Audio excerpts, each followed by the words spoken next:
Hello there and welcome to my show. My name is Jose Linares and today we're going to be making some yuca con chicharrón. Now let me tell you about this yuca. You're never going to see yuca the same way after this dish. So, let's go through the ingredients. We have a little bit of black peppercorn, lemon pepper, some cumin, some oregano, dried oregano, salt, and we're going to use a basic tomato sauce. I spice it up with a little bit of oregano and a little bit of cayenne pepper. We have yuca. Yuca is a starchy root vegetable similar to a potato. However, it's a little bit slightly more starchy than potato, but it still does the job very nicely, especially when it's fried. Second, we have the chicharrón. Chicharrón, it means in Spanish fried pork meat. Usually the pork meat that we use it has to be a little bit fatty. So I like to use two different cuts, either boneless rib of pork or pork belly. Both of them are fine. If you're going to use pork belly, just make sure that we take the skin off, because once it's fried, it tends to be a little bit chewy and a little bit rubbery, and people usually don't like that. I don't like that. So let's start with the pork. We have a nice piece of pork belly over here. We're going to cube it. Large cubes is fine. And we're trying to make the cubes are about the same size, so it's nice and even when it cooks. And then, like I said, we gotta just trim a little bit of the skin off, so it's not, see, this is what we want to get rid of. It's not too much, so it's not rubbery. And then gonna have it over here. We're gonna add our spices. Like I said, cumin, about a teaspoon, teaspoon and a half. And then we're gonna have a little bit of oregano. Oregano, I like to put it like this, so all the oils that the leaves have, they come out and has a better taste to it. A little bit of black pepper, a little bit of lemon pepper, and like I said, we're not gonna use salt to the very end because we don't want that curing taste to it. By the time we start frying it, it's gonna have that curing, like the cured meat taste. We don't want that, so we're gonna put salt at the very end. Have nice rub, and then we're gonna put this in the fridge for about an hour. It's gonna be ready to rock and roll. Next, we're gonna prepare our yuca. We're gonna cut it fried size, not too big, but also not too small. It's gonna have that nice crunchy taste, and it's gonna be very easy to hold on to it by the time we need it. Over here I got my tomato sauce.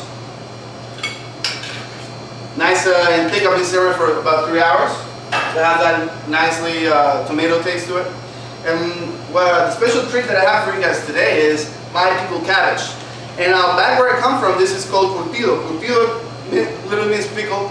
You can make pickle anything. It's still named curtido. But curtido for this special dish, it's cabbage with some carrots, an onion, all thinly sliced, marinated with bay leaf, peppercorn, mustard seed, thyme, any herbs that you like, and then marinated in apple cider vinegar for a few days. Now, I vacuum sealed this, and what that means is that I took all the oxygen out, making this marinade nice and even, so every bite is going to have that crunch and that acidity throughout the whole dish. And I've been pickling for about a week, so it's nice and pickled. So I think we're ready to start frying. We're gonna do our meat first, and I got it over here, and it's gonna go down.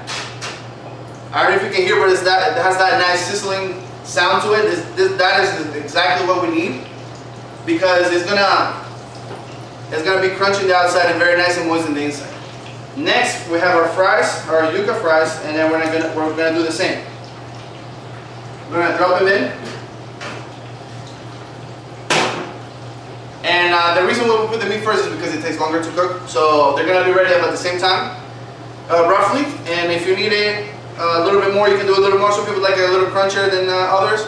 We also we're gonna cook our meat and our yuca at 3:30 approximately.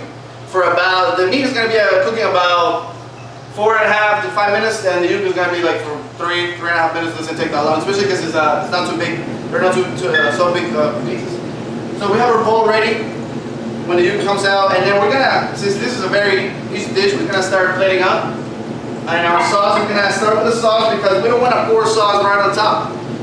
It's gonna make our dish soggy, especially because it's gonna come out of the fryer very crunchy. You don't want none of that sogginess on top. You want that nice crunch when you bite into it. So we got a little bit of a platform over here with sauce. Now, the yuca looks about ready. I'm gonna put it in my bowl. One very important thing about yuca is, as a French fry, you want to salt it right as it comes out. Maybe a little bit of pepper also. Salt it and then toss it. It's a little bit hot right now, so careful when you handle it. You can use tongs or any type of utensil if you want. We're going to put it right on top. And what we're doing right now is creating a platform. We also want to elevate the dish so it looks better. It looks eye appealing. So we got a little bit of that over there. If you like more sauce, you can put, have some on the side. Or if you like less sauce, you can put less sauce. Really, this depends up to the person.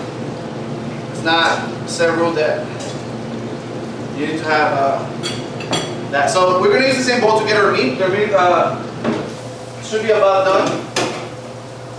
It's about nice. It's really nice. We're going to wait a couple of minutes, maybe a minute, to really let it rest, because all the juices are just really going inside, and we don't want none of those nice juices outside. Well, we're gonna use our pickled cabbage over here, and what we're gonna do is, oh, look at that. Oh man, my mom will be so proud of me right now making this dish. What we're gonna do now is grab individual pieces of meat and just place them. Oops. Oh, there. The way you want it, on top of the yuca. Now, a good substitute, if you don't eat pork, is a fried sardines. People do that back in my country as well. I'm from El Salvador, and that's a very popular dish also. It's a very good substitute. It has that saltiness to it, and it's crunchy as well. Finally, we're going to top it off with a little bit of our pickled cabbage, right on top. Right on top. Like I said, you can put more, less, up to you. A little bit of microgreens, just top it off. Voila. That's what I'm talking about. You see right there? There we go. Now enjoy. Thanks for watching.